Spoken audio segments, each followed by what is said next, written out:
Hey guys, what's going on? It's Chris. I'm doing another video, as you can see today. It's a little different than what I've done. Today's like a recommendation for CDs.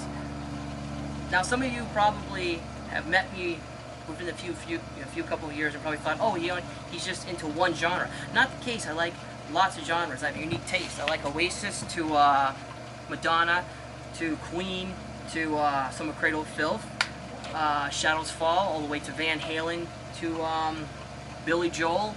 You get the idea. But I have here a bunch of CDs, kind of like recommendations if people ever want to like give it a try. And here we go.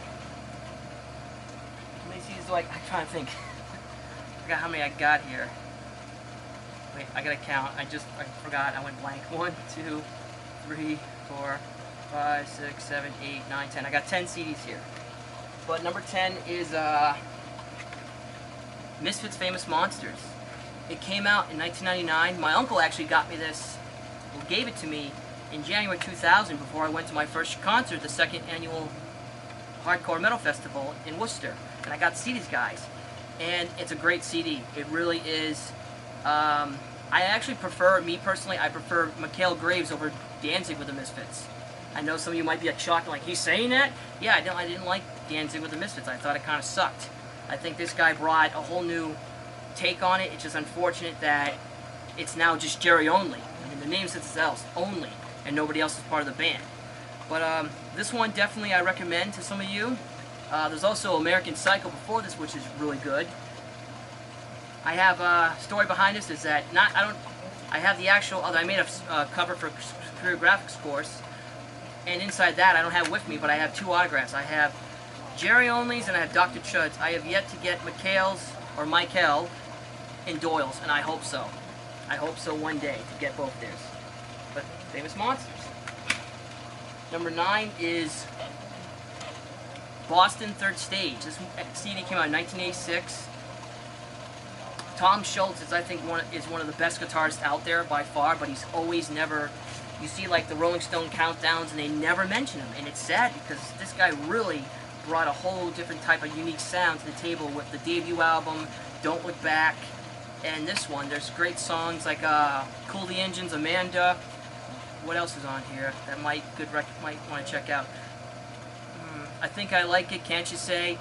Overall, it's a whole different take. If you're into that, if you're not, fine. The artwork is pretty cool. The little spaceship flying, chasing after the little Boston guitar ship. Third Stage. Number 8 is 30 Seconds to Mars' debut.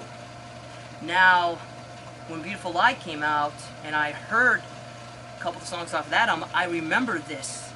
I remember hearing about this band in '02. But only AAF played Capricorn and Edge of the Earth, and that was it.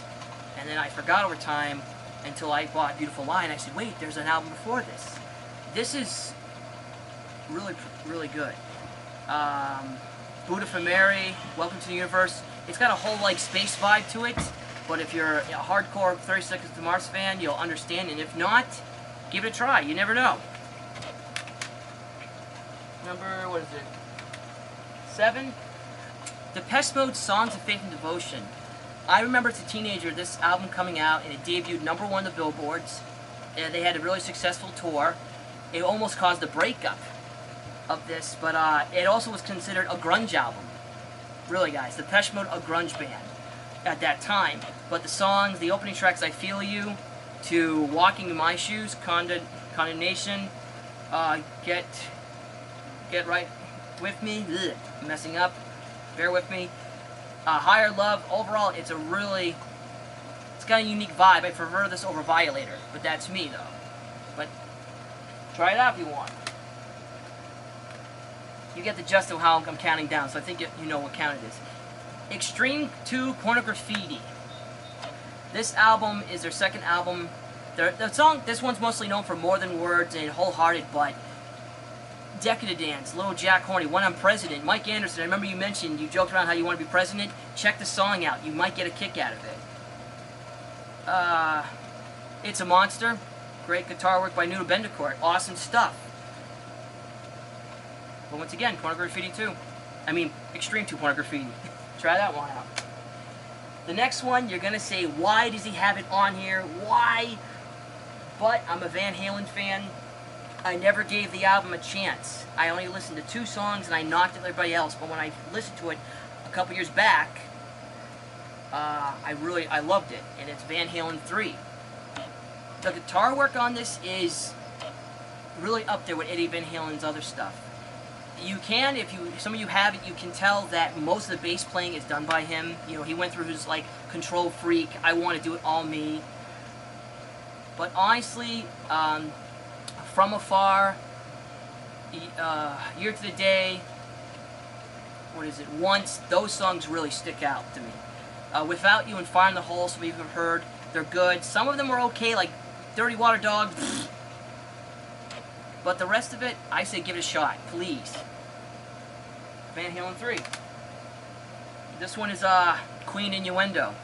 This is one of the last ones that Freddie Mercury recorded when he was losing his battle with AIDS. The songs from Innuendo to I'm Going Slightly Mad, personal favorite, to Headlong, all the way till Those Are Our Days of Our Lives, to the last song, The Show Must Go On. He sung to the very end, and it ended on a high note. But Innuendo, please check it out. Yes, I have this one, and you can see the shirt. Guns N' Roses Chinese Democracy. I don't know about some of you, but for the 14-year wait when it came out in 08, it was worth it. Axl Rose, as Duff McKagan quoted, he finally got to do an album he wanted to do. But let's face it, guys, we're never going to have another Appetite or Use Your Illusions. We're never going to get it again. But this guy has stood the test of time, and the album says it all. To some of you who maybe quickly heard, oh, IRS or Chinese Democracy, it sucks. No. Madagascar, This I Love. There Was a Time. Buckethead did amazing guitar work. I mean, that guy is very talented. Whoever he actually is behind the mask and the KFC hat. Or helmet, whatever. But some of you who still are kind of scratching your heads, just take a chance. Go on YouTube. Listen to it. You might change your mind. Just saying. Now, this one is Arcadia. This came out in '85. 3 of the guys from Duran Duran, Simon Le Bon, Nick Rhodes, and Roger Taylor, did this album. This is hailed the Duran Duran, I was going to say Van Halen, I meant the Duran Duran album that they didn't make but did make. My cousin Jimmy got this for me Christmas time, and Jimmy, this is, I love it. I can't stop, listening to it all the way. It's a triple disc set. One's a DVD with all the music videos. The second disc has got, like, rough cuts of all songs, cryptic, one's like a Yo Homeboy mix of the Flame game, Election Day's early rough cut. But the first CD, from Election Day to Keep Me in the Dark, my favorite is El Diablo, the guitar solo in the middle of it. And some of you are guitarists, trust me, listen to it, get past, the beginning and just listen to the solo. I think you'll fall in love with it. Famous people, David Gilmour played guitar work on this, Sting sings on this. If some of you are not familiar, Grace Jones, she's a famous model, actress, and I guess singer. She's guest stars on this, but this one definitely is my second personal favorite. And Jimmy, I love it. Thank you. And number 1 is, it was a toss-up between that one and this one, but this one is Manic Street Preachers, Generation Terrorist. This is their debut album. It came out, I believe, in '91 or '92. I remember hearing back then Motorcycle Emptiness and Slash and Burn, but over time, I'd forgotten about them until a couple years ago I saw on VH1 Classic Slash and Burn, and I looked everywhere, online, all over the place to get the CD, and it was out of print. I couldn't find it until recently.